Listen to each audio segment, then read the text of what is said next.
欢迎您来到我们的跨文化系列. Welcome to our cross-cultural series. Today we want to talk about surface culture and deep culture, two very important ideas for understanding how we can work better with our colleagues. You may have already seen a picture of an iceberg with the surface on top of the water and the majority of the iceberg down below the water. This is a fair comparison to culture. There are a lot of things on the surface, what we call surface culture, that we can see, we can touch, and that we can hear, that we sometimes attribute directly to culture. A quick way of observing this might be saying, what are the things people say? The things they do? When do they speak? How do they speak? How do they act? These areas are what we call surface culture, and if we understand it, we can have a basic understanding of how not to offend people and how to get along and avoid some of the simpler mistakes. But if we really want to have a long-term understanding of our colleagues, we want to understand what's happening below the surface. We call this deep culture, and it's embodied by the values, the beliefs, the attitudes, and the assumptions that a culture has. I'd like to share a story that shows how some of these cultural elements can be misinterpreted or misunderstood when we have different values and belief systems in place. Recently, I had coffee with two friends, one from the US and one from China. While we were having coffee, we came to one of our favorite topics, our kids. My American friend has a daughter who's just graduated from medical school and has gone to rural Thailand in order to help the people there as a doctor. My Chinese friend asked a very simple question back. 那你会支持她吗? Would you support her? My American friend thought about it and very quickly said, 当然我会的. Of course, I'll support my daughter.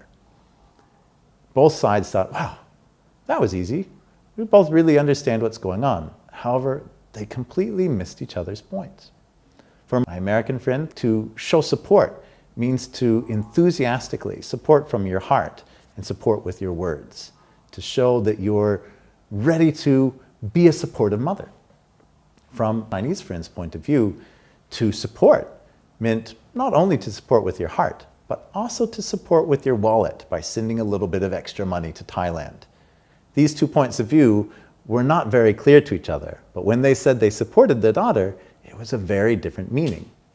So, very likely, if you think about your own experience, there's probably been a time where you've expressed yourself and been misunderstood, or you've misunderstood your colleague from a different culture.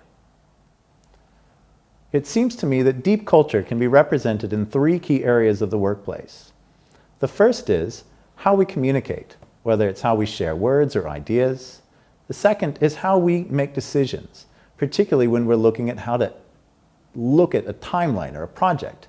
And the third is, of course, how we think about things and how we express that thinking. So, if culture is this difficult to express between friends, and if it isn't always that easy to understand even for our own culture, what are some tips? What are some things we can be doing differently? Here are some tips that I would suggest that we work on. The first is that we understand that assumption is our number one enemy. When we realize that our common sense isn't always that common, it's easier for us to find out what we can be doing differently. The second is to really ask why. Not just about other people, but also about ourselves. And finally, let's try listening a little more than speaking so we can get a better idea of the full picture before we make our decisions. So remember, if you're working in a cross-cultural environment, enjoy the adventure and good luck.